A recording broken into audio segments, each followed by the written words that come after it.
Vamos lá, estamos ao vivo, retornando com as lives aí, depois de um tempinho sem, para estar trocando essa ideia com vocês. Lembrando que as lives sempre ficam salvas no YouTube também, para quem quiser assistir depois em velocidade aumentada. Vou começar respondendo as perguntas das caixinhas, mas sempre que alguém quiser trocar uma ideia, que tiver alguma dúvida específica, pode ficar à vontade para perguntar. Temos bastante dúvidas aqui. Vamos começar aqui pelo início, seguir a ordem. Qual a diferença entre hipertireoidismo e hipotireoidismo? Vamos lá. Primeiro, a gente precisa entender o que é a tireoide. Então, a tireoide é uma glândula que a gente tem aqui na região do pescoço, que ela é responsável por produzir basicamente dois hormônios que são importantes quando a gente fala de hiper e hipotireoidismo, que é o T3 e o T4. E o que esses hormônios fazem? Esses hormônios são responsáveis por regular a nossa velocidade metabólica. Então, elas regulam o funcionamento, a velocidade de funcionamento de cada célula do nosso corpo. E, obviamente, isso acaba se refletindo também nos nossos órgãos. Então, quando a gente tem, por exemplo, um hipertireoidismo, é uma situação onde o corpo produz esses hormônios em excesso, em uma quantidade além do necessário. E aí, naturalmente, a gente tem alguns sintomas associados a esse excesso desse hormônio, como, por exemplo, taquicardia, que é batimento acelerado do coração, ansiedade. Fala, Diego. Ansiedade, a gente pode ter também problemas relacionados a pulmão, a respiração, então isso tudo fica bem alterado. Por outro lado, a pessoa que tem um hipotireoidismo, ou seja, a pessoa que produz esses hormônios em quantidades insuficientes, essa pessoa apresenta sintomas como cansaço excessivo, pode apresentar também, no caso das mulheres, alterações no ciclo menstrual. É uma pessoa que tem uma fadiga muito mais aumentada, é uma pessoa que tem facilidade para tá ganhando peso por conta dessa menor velocidade metabólica. O que a gente precisa entender? Muita gente, principalmente quem tem hipotireoidismo, acaba se limitando ou pensando que a doença se limita no sentido de perder peso. Então, se a pessoa tem hipotireoidismo, ela não consegue emagrecer. E isso não é verdade. Então, a partir do momento que você descobre a doença, que você faz o diagnóstico da doença, você precisa tratar a doença. Então, você vai procurar um endocrinologista para estar fazendo essa reposição hormonal. A partir do momento que você faz a reposição hormonal, o seu corpo volta a funcionar de forma adequada e você consegue tranquilamente voltar a perder peso. Então, não pense que porque você tem o hipotireoidismo que você não vai conseguir perder peso. Isso não é verdade. O que a gente precisa ficar atento são alguns aspectos nutricionais. Então, a gente tem a produção, né, do T3 e T4. No caso do hipotireoidismo, a gente vai estar repondo esse hormônio, mas para esse hormônio conseguir exercer as suas funções de forma adequada, esses hormônios precisam sofrer uma conversão, né, por algumas enzimas chamadas deiodinases. E para essas enzimas funcionarem adequadamente, a gente precisa dos aportes adequados de algumas vitaminas e minerais, como é o caso do zinco, do magnésio, do selênio, da vitamina D.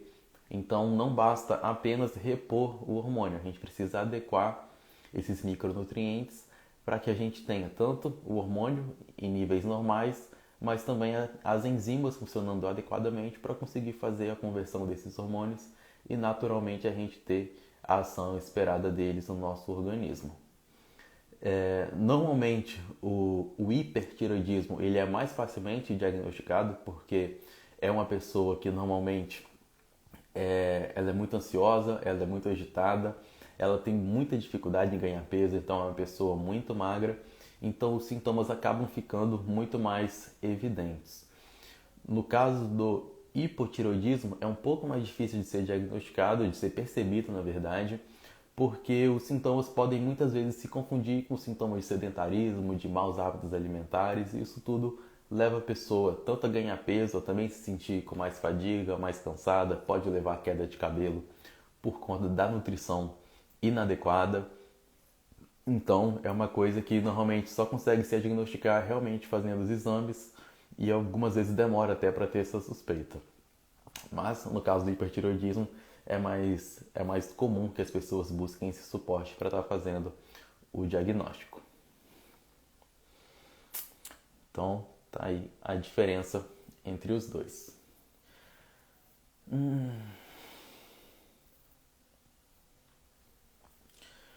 Vamos lá. Quando atinge o corpo que quer, o que faz? Continua aumentando carga? Sim. Então, da mesma maneira que quando você toma banho, você fica limpo e continua tomando banho frequentemente para se manter limpo, com relação ao corpo e à composição corporal é a mesma coisa. A partir do momento que você atinge seu objetivo, você precisa continuar se exercitando, se cuidando, para você poder fazer a manutenção dos resultados obtidos. Porque a partir do momento que você cessa o exercício ou passa a se alimentar de uma forma que não seja boa, o que vai acontecer é que o seu corpo vai entender que não precisa mais fazer a manutenção da massa muscular, fazer a manutenção daquela composição corporal. E aí ele vai se desfazer de tudo que você conquistou. Então é importante que depois de atingir o corpo que você quis, que você lutou para conquistar, que você mantenha uma boa frequência de treinos, uma boa frequência de alimentação para estar conseguindo manter aí os resultados conquistados. E o treino sempre progredindo carga, sempre ganhando força. Isso é importante que se mantenha constantes.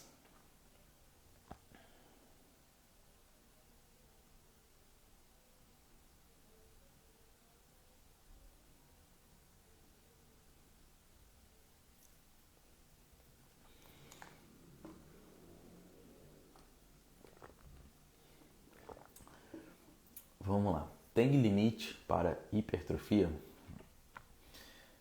Essa é uma pergunta que a gente poderia ficar o dia inteiro falando aqui se tem limite ou não para hipertrofia. Mas a hipertrofia a gente tem diversos fatores que influenciam, desde fatores internos e fatores externos. Então, fatores externos a gente está falando do treino, propriamente dito, e fatores internos é como o seu corpo vai responder àquele treinamento, como é que seu corpo vai responder à alimentação, à suplementação que está sendo feita. Então, existe sim um limite genético e existe também diferenças de respostas entre pessoas. Tem pessoas que respondem muito mais facilmente ao treinamento do que outras. Então, todo mundo tem um amigo que treina muito menos do que você, que se dedica muito menos à dieta e ao treino, mas tem resposta a nível de hipertrofia similares ou até melhores do que você. Isso é porque a resposta dele genética ao treinamento é muito maior, então ele tem uma facilidade em responder. Então, esse é um dos principais critérios que vai estar limitando a resposta à hipertrofia, são os fatores genéticos. Mas claro que a gente tem também todo o planejamento de treino, toda a estruturação de dieta, que muitas vezes as pessoas não conseguem explorar totalmente o potencial de treino e dieta, seja por conta de um planejamento ruim mesmo, mas também por uma falta de compromisso, uma falta de consistência. Então, isso é muito importante. Então, mesmo a pessoa que não tem, teoricamente, uma genética favorável, se ela tem uma boa disciplina, uma boa consistência nos treinos, ela consegue sim ter muitos resultados e ter um resultado acima da média. Não vai ser o resultado de um atleta de competição, isso não vai acontecer, mas ela consegue ter sim um resultado acima da média, o que talvez ela vá precisar é se dedicar um pouco mais do que as outras pessoas para conseguir um resultado semelhante, um resultado que nem seria tão bom assim, mas ainda assim um resultado acima da média.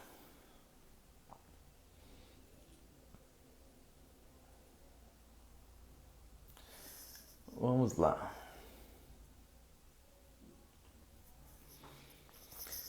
Creatinina de quem treina é mais alta? Normalmente sim. E por que isso acontece? Vamos lá. A creatinina, ela é um metabólito da creatina. E a creatina é um substrato que a gente utiliza para fazer contração muscular.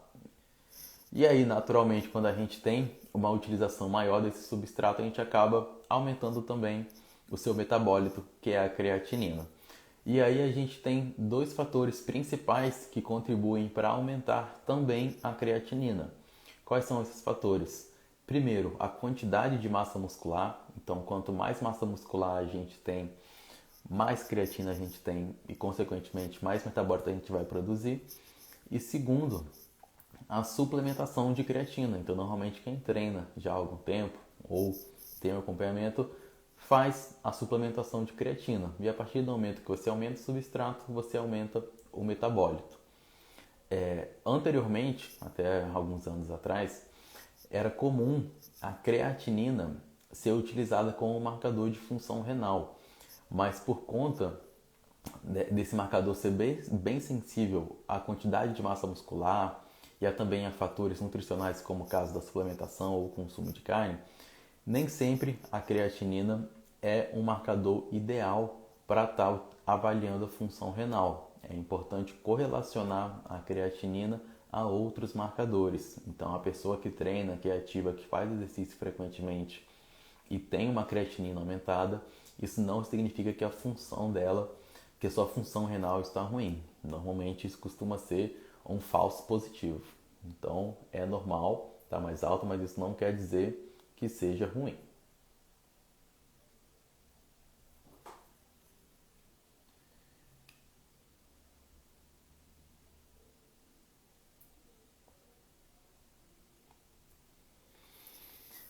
Fraqueza na perna após treino de inferior ou corrida é normal, se você já tiver um ritmo frequente. Pode ser normal você sentir sim algum tipo de fraqueza, é inclusive esperado que você sinta, mas precisamos avaliar o grau dessa fraqueza que você está sentindo. Se essa fraqueza está num grau muito grande, não é normal. Provavelmente você está treinando além do que você poderia e ou sua recuperação não está muito boa ou a sua nutrição está inadequada. Então, no caso, precisa estar investigando aí para identificar quais são os fatores que estão contribuindo para você estar sentindo essa fraqueza aí. Tá de bobeira aí, João? Quer aparecer?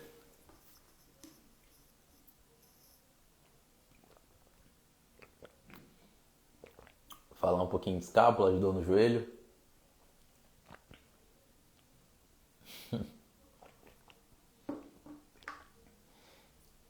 Pede para entrar aí, aparece aí.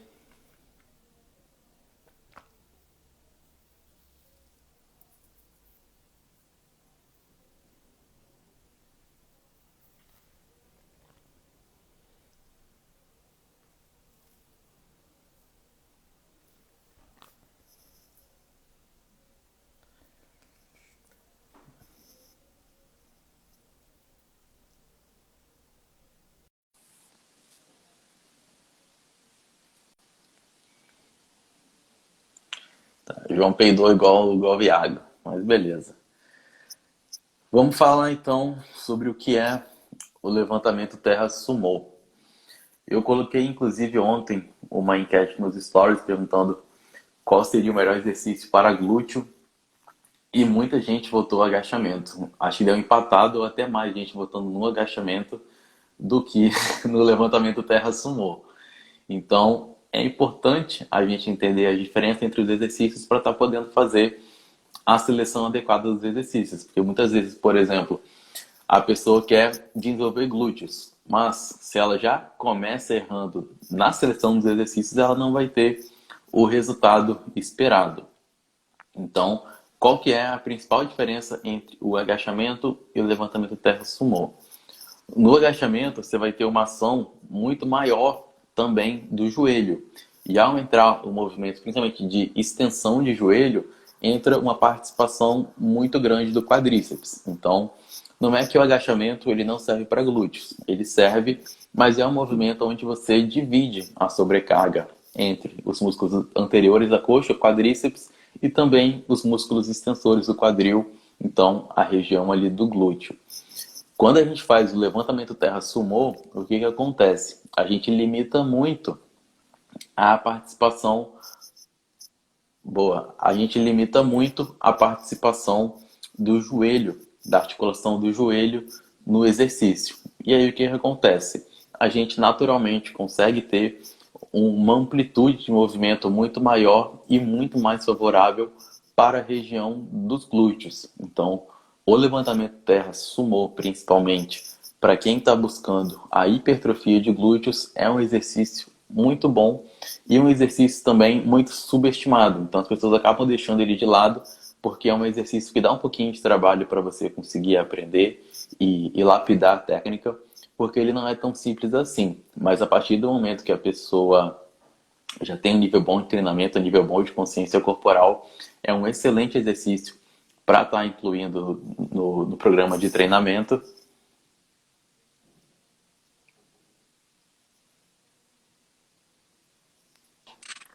Grande! Grande, grande. Lauda aí. Tava acertando aqui um espaço aqui porque a clínica é movimentada. Aí eu tava pra. E aí? Boa. E aí? Muito movimento hoje, hein? Muito movimento, cara. Meio puxado aqui, mas agora deu uma tranquilizada. Boa. Quer falar um pouquinho pro pessoal do levantamento terra sumô? A diferença entre ele e o agachamento? Vamos lá, vamos lá.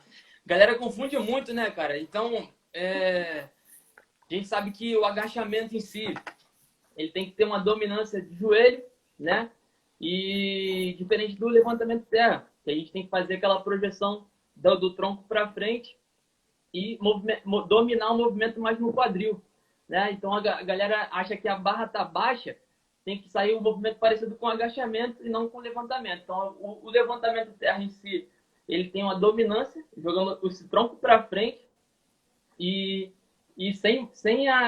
já no agachamento o tronco fica mais inclinado.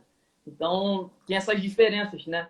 Aí a gente acaba fazendo, às vezes, no levantamento terra, a solicitação maior para o quadríceps e menos para a musculatura extensora, né? E saber dominar o movimento é muito importante para a gente estar atingindo a musculatura alva ali. Perfeito. É bacana falar também do ponto de partida, né? Se a pessoa vai iniciar um movimento e ela está usando uma anilha pequena, por exemplo, Sim, naturalmente o grau de flexão de joelho vai ser muito maior e vai entrar muito a participação ali do quadríceps no exercício. Então é importante que a pessoa ou coloque um step embaixo das anilhas ou então utilize anilhas maiores para estar conseguindo ali já sair da posição com uma participação menor de joelhos e naturalmente fazendo um movimento de extensão de quadril numa amplitude maior. exatamente. E aí? Lança mais perguntas. A gente responde. Tá me ouvindo bem, cara? Você tá ouvindo? Show, tá show. Tô ouvindo bem. Beleza. Cara, não tem nenhuma pergunta aqui específica de treino, de articulação e tal, mas acho que a gente Fala de pode ombro. explorar. Fala de ombro. Isso aí. Vamos lá, os principais erros aí que faz o pessoal ter dor no ombro. O que você observa, o que você mais vê aí? Cara, então, que é bizarro, né? O direcionamento do braço durante a abdução de ombro, né? A gente sabe que o braço ele tem que ser direcionado na Fala fácil. Elevação lateral, pessoal, conseguir entender aí. elevação lateral, numa diagonal, né? Para a gente estar tirando ali possíveis impactações que acontecem durante o movimento de elevar o braço. Então a galera ela direciona esse braço mais para o lado do tronco, ao invés de jogar esse braço na diagonal. Mas isso aí é muito também da percepção ali de força das musculaturas que envolvem a escápula, né? Romboide, serrátil. Quando a gente tem uma desordem ali nessas musculaturas, a escápula ali que orquestra esse movimento de abduzir o braço, de elevar o braço com mais segurança, diminuindo ali algumas chances de possíveis impactações na articulação do ombro, provocando dor, né?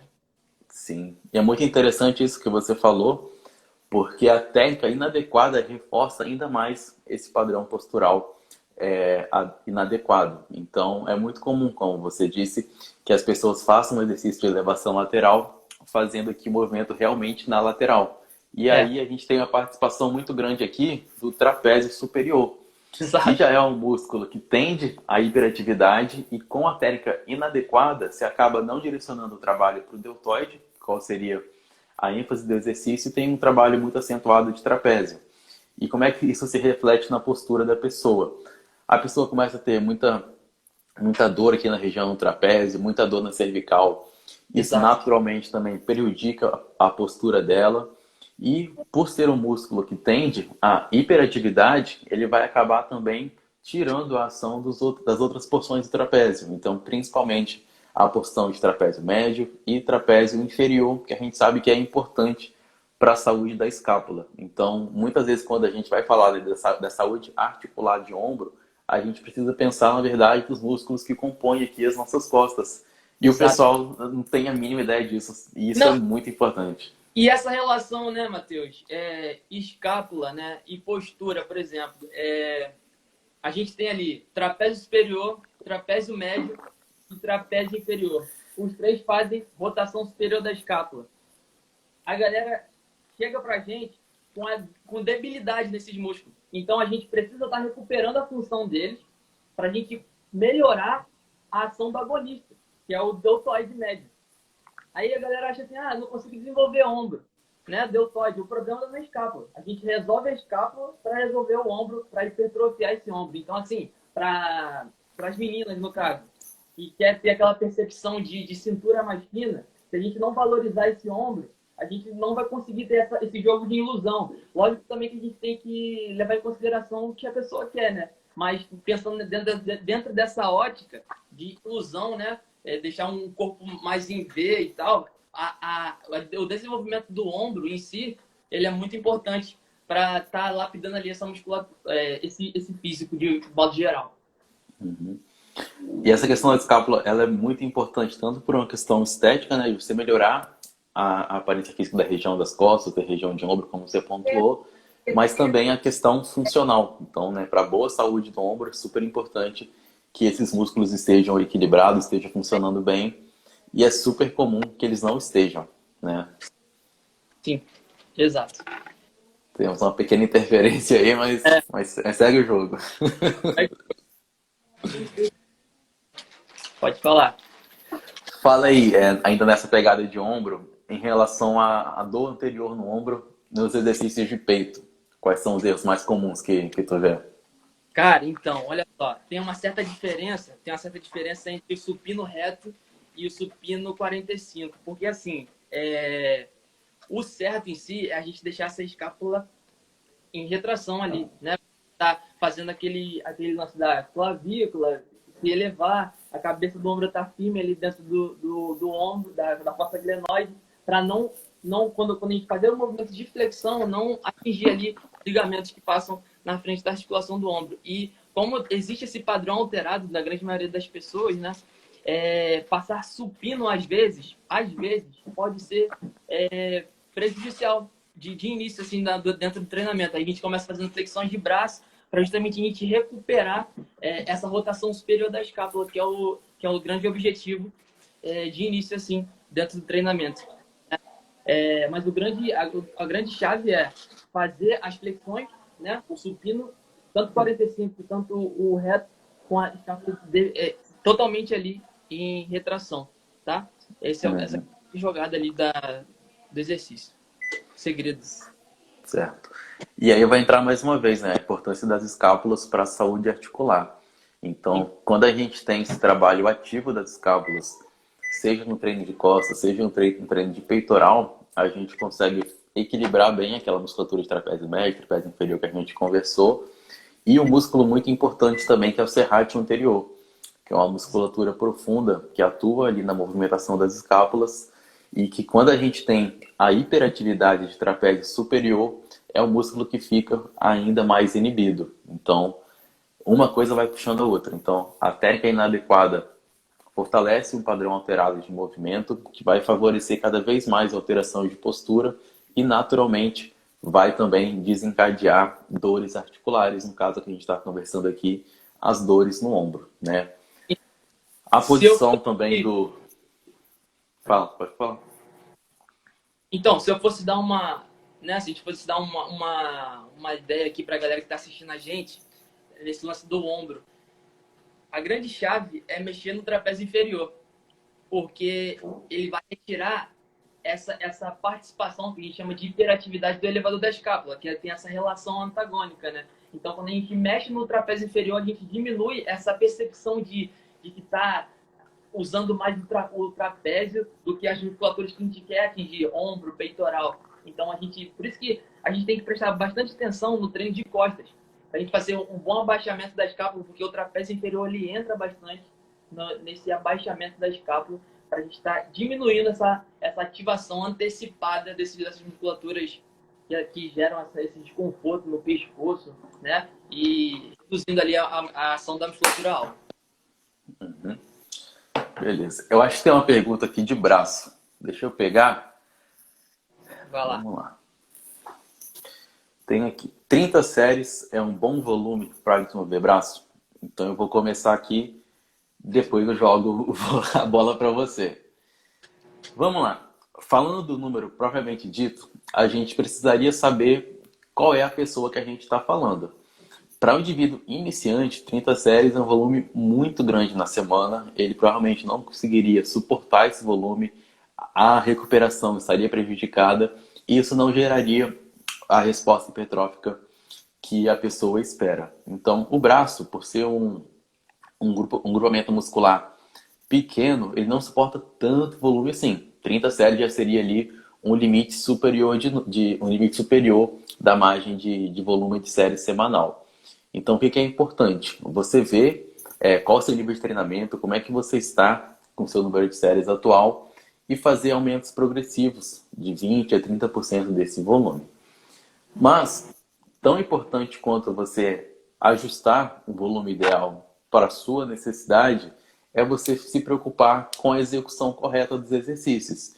Então, às vezes, você fazer 6 séries bem feitas dá muito mais resultado do que você fazer 12 séries mal feitas. Então, levantando a carga de qualquer jeito, sem fazer progressão de carga, sem se preocupar com a técnica do exercício, com os movimentos de estabilização ali da escápula. E aí, jogar a bola para você.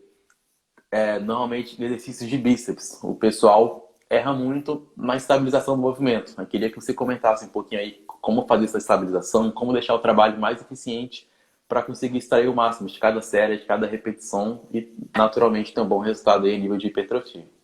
Até acertei a câmera aqui para mostrar para vocês. O que acontece? Ó, geralmente a gente sustenta uma posição assim para fazer os exercícios. Então, basicamente, eleva os ombros e joga para trás. Só de fazer isso, a gente vai colocar o bíceps, que a gente chama de uma melhor relação comprimento-tensão. Por quê? Ele prende, ele se conecta ali com a escápula e se insere no rádio. Então, assim, a gente precisa primeiro melhorar a estabilização para melhorar a movimentação. Então, acaba rimando. Geralmente, a galera, quando faz a fase concêntrica e desce na excêntrica, joga o ombro para frente. Ou seja, a gente já perdeu ali essa ativação, essa melhor efetividade na contração desse músculo. Então, basicamente o que o Matheus falou em relação ao treinamento e eu falo em relação da técnica. Se a gente não conseguir sustentar na escápula, a gente não vai ter um melhor aproveitamento dessa musculatura. Então, acaba virando um esforço, né? Você está ali na academia simplesmente movimentando o peso de qualquer jeito. E quando você tem essa estabilização adequada do movimento, você consegue direcionar tanto a tensão mecânica e metabólica do exercício, de fato, para o músculo-alvo. Então, treino de braço é muito comum mesmo o pessoal não ter nenhum tipo de estabilização e ainda utilizar o ombro, utilizar o tronco para estar fazendo aquele movimento de balanço e estar realizando a execução dos exercícios. Exato. De tríceps, tem algum erro muito comum que tu percebe aí, pessoal, alguma dificuldade? É basicamente parecido, né, cara? É basicamente parecido porque o grande lance é o jogo das escápulas. Mas, assim, tem uma outra coisa no cotovelo que eu acho interessante falar, que tá justamente no lance da escolha da barra. A gente já avaliou, a gente já até vi isso em você, né? Você não tem esse problema, você é um cara privilegiado. Alguma coisa tem que ser privilegiado, né, pô? Alguma coisa. Mas o que acontece? a grande maioria das pessoas, a gente tem esse movimento aqui, ó, limitado. Limitado. Então é por isso que existe aquela barra curvinha para a gente estar segurando ali, para a gente manter a pegada dessa forma. Porque a movimentação vai ser a mesma, extensão de cotovelo. Mas para a gente gerar um melhor conforto para a articulação do cotovelo, é bom que a gente utilize essa barra. Só isso. O lance em relação às escápulas segue a mesma regra. Manter ela o máximo presa possível para fazer a extensão do cotovelo. E é isso. E dor no antebraço, treinando bíceps? Dor no antebraço. Dor no antebraço treinando bíceps. Também é uma outra... E principalmente nas meninas, né, cara? As meninas costumam fazer a flexão fazendo desvio desvio radial, no caso, né? Aí a gente prioriza fazer fazendo a flexão do cotovelo com a mão em neutro, né? Pra gente estar ali melhorando a estabilização também do antebraço. A gente sabe que envolve toda aquela história da membrana interosseus e tudo mais. Tava esperando falar dela. E é isso, a gente primeiro prioriza fazendo com a pegada em neutro, para depois a gente passar para a supinada, né? Para aí a gente ir progredindo aos poucos, né? As meninas geralmente se interessam em treinar mais tríceps do que bíceps. Pode ser que eu esteja errado, né? Se tiver uma menina aí para comentar. Mas eu acho muito bacana isso, cara, da membrana interóssea, porque exemplifica muito bem pra gente a importância de ter uma progressão nos exercícios, ter um raciocínio lógico, porque muita gente ainda acha que o treino você escolhe o exercício de qualquer jeito, bota de qualquer jeito, que não tem nenhum critério de seleção, e a gente sabe que não é assim, né? Cada exercício tem sua importância, tem sua peculiaridade, e, enfim, é importante a gente levar isso em consideração no momento da prescrição. Nosso amigo John tá aí. Oi, fala, John. Mandar um alô pra ele. Sábado a gente vai estar junto. Vamos lá. Qual a importância de treinar o abdômen em bulking? Então, vamos lá. Primeiro, bulking é a fase de hipertrofia, onde o volume de treino tende a estar mais alto, a intensidade do treino também está mais alta e o aporte energético está maior. Então, a pessoa está em superávit calórico, ela está consumindo mais calorias do que ela gasta. E qual que é a importância de treinar o abdômen? Primeiro, é importante por uma questão de estabilização. Então, basicamente, em todos os exercícios você precisa estabilizar o seu tronco. E, principalmente movimentos livres, como agachamento, levantamento de terra, elevação pélvica, se você não tiver com os músculos abdominais bem fortalecidos, isso naturalmente vai gerar uma sobrecarga na sua coluna. Então, é importante, primeiro, por esse ponto de estabilização, e segundo, porque todo mundo quer um abdômen bonito, um abdômen marcado, o tal do tanquinho. E para isso a gente precisa de uma boa hipertrofia desse músculo. Então, por mais que às vezes nessa fase de hipertrofia o músculo não fique tão aparente, é importante que ele seja sempre trabalhado para que quando você chegue na fase de definição, você consiga ter um bom aspecto, uma boa definição, uma boa densidade da musculatura do abdômen. Sobre ser feito no início ou no fim do treino, isso depende do objetivo. Normalmente, quando a gente fala de fazer uma ativação do músculo para conseguir gerar mais estabilidade durante o treino, é feito antes. Faz uma pré-ativação e vai treinar. Quando a gente fala realmente do treino de fortalecimento, de hipertrofia, o ideal é que ele seja feito no fim do treino, porque se você coloca antes, você já chega para treinar com essa musculatura fadigada, e aí, naturalmente, você pode acabar com essa fadiga sobrecarregando também a coluna. E aí, eu jogo a bola para você para falar em relação à execução dos exercícios de abdômen de forma geral, que o pessoal também erra muito, tem muita dificuldade, sente cervical, não sente nada de abdômen. Eu queria que você falasse aí como melhorar isso. Cara, isso só me faz lembrar do dia que a gente fez a gravação dos vídeos, cara. Irmão, por quê? O que acontece? A galera confunde muito a movimentação para o abdômen contrair de forma efetiva, joga muito para o quadril. Então as pessoas acabam subindo demais. Né? É isso que eu chamo de movimentação no quadril. Então as pessoas acabam subindo demais, ou seja, faz a movimentação na coluna torácica e na lombar. A gente acaba tirando do abdômen. Então, a grande regra é fazer a flexão torácica parcial. Tem uma técnica de botar a mão no queixo para não movimentar esse pescoço. Porque a galera faz isso aqui, ó, pescoço e coluna torácica. E tá errado. A gente só pode movimentar só a coluna torácica para a gente aproveitar o máximo dessa musculatura no movimento, entendeu? Então, e antes de tudo, também fazer o brace, né, que é aquela inspiração forçada, seguida da expiração forçada, para a gente estar ali gerando o máximo de aproveitamento durante a contração. Beleza. Essa questão do brace é bem importante porque isso fica bem evidente quando a gente faz o brace e quando não faz, a qualidade do movimento como muda, né? Então, sem o brace, a pessoa consegue fazer ali 100 abdominais e não sente trabalhar nada. Exato. Mas aí fazendo o bracing, realmente 10, 15 repetições ali ficam realmente desafiadoras porque ela de fato está explorando o potencial que ela consegue explorar, né? Então, ó, bracing de forma prévia, não deixar a cabeça movimentar e movimentar só a coluna torácica. Essa é a regra básica pro movimento. Beleza. E a partir do momento que isso estiver bem consolidado, principalmente essa questão do bracing, pode considerar assim adicionar uma sobrecarga. Seja com anilhas, seja através da polia. Isso tudo é válido para o bom desenvolvimento e fortalecimento da região do abdômen. Certo. Vamos lá.